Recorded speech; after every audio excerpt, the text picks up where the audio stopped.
Ayan, today is Wednesday guys. At 2 PM ako umalis na to. So yun, papunta ulit tayo sa Diliman. So solo ride lang at quick ride lang to guys. So San Jose del Monte to Diliman lang stroll natin today. So ayan guys, umaga tayo umalis na maaga. Maliwanag pala. So yun, one way, andito na tayo sa may nagpas na tayo sa Malaria. Nalagpasan na natin yung boundary ng San Jose del Monte. So dun may traffic. Tapos pagdating dito sa may De La Costa, traffic ulit. Kasi nga, one way lang yung ginagawang. Yung dinadaanan pala, anong ginagawa? Ginagawa yung MRT7 kadugtong dito. Ayan guys. Tapos kabila, sarado. Tapos kabila lang yung nadadaanan. So yun. Siyempre, pagka nakamotor, mas madali yung biyahe. Pero, mas madali ang buhay. Kaya ingat lagi tayo dyan guys, ha? So yan guys, so ngayon kumakanan na ako dito eh. Yun, tapos dito nalabas sa may Petron.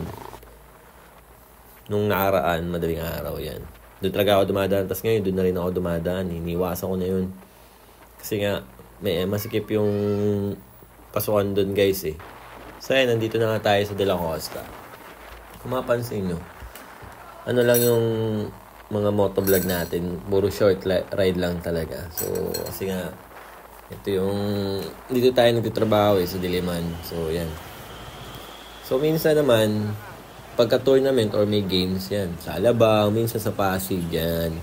So, mag-iiba yung vlog natin pagka may game yung mga players natin or yung Aspire. Diba? So, andito na tayo sa Fairview to. Stoplight. So, after nung stoplight, nag-go na. Siyempre, abante ka na, di ba? Kailangan businahan ka ng mga nasa likod mo. So, sa mga oras na to, wala masyadong traffic. Ayan nga. Nakarang vlog natin ay sa motorcycle.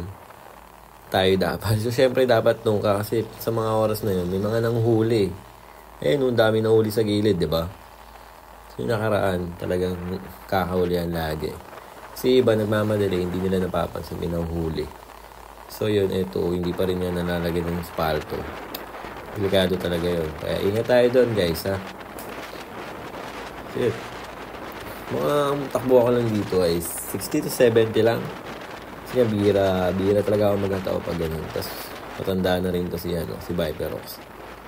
4 years na siya, 4 years old na siya, kaya nilarayo na. Ang dami na itong issue eh, pero talagang para, sa budget. Naano ko lang sa budget talaga. Kung anong kailangan na napalitan. Pero mga kailangan na palitan, hindi ko napapalitan. Puro gamit lang talaga ng gamit, no? Ang hirap ng buhay. Basta pamilyado ka na, kung may extra, syempre. Palitan natin naman bawat ang mga pwedeng palitan. Talutan na naman. So yan, nandito na nga tayo sa Diliman, guys. Kung makita nyo. Handaan na natin yung service natin at FEU. So, nagmuta-muta pa. Siyempre, pasok na tayo sa So yun, after naman natin magturo, magtrabaho, uwi na tayo guys. Siyempre, bibidyoan din natin yung pauwi. Kasi hapon. Ayan o. Pagka pauwi tayo, after yung kasi turo natin minsan ay 4 to 6, ganun. Yan, medyo maliwanag pa. Tapos pag pauwi tayo,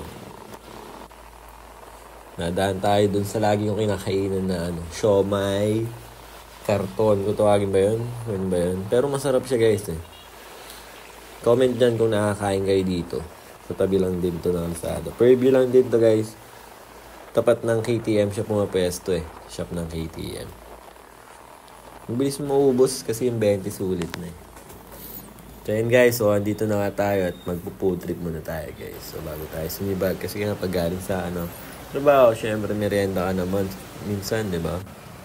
Yan, ang daming kumakain kay tropa. So yan, shoutout kay kuya. Ayun tapat ng KTM. So dito lang yan guys. Tapos katabi nung Pande Manila ba yan? Yan. Pag hapon na ata siya pumapesto dito kasi tuwing hapon lang talaga ako pumapesto dito. So yan food trip na naman. Coach Red. So yun guys, so kung hindi pa kayo nakasubscribe sa YouTube channel natin, please subscribe my channel and share nyo din mga videos natin. So yun, try lang tayo, tapos iba tayo ulit. Let's go! And dito na lang. Peace out. Thank you.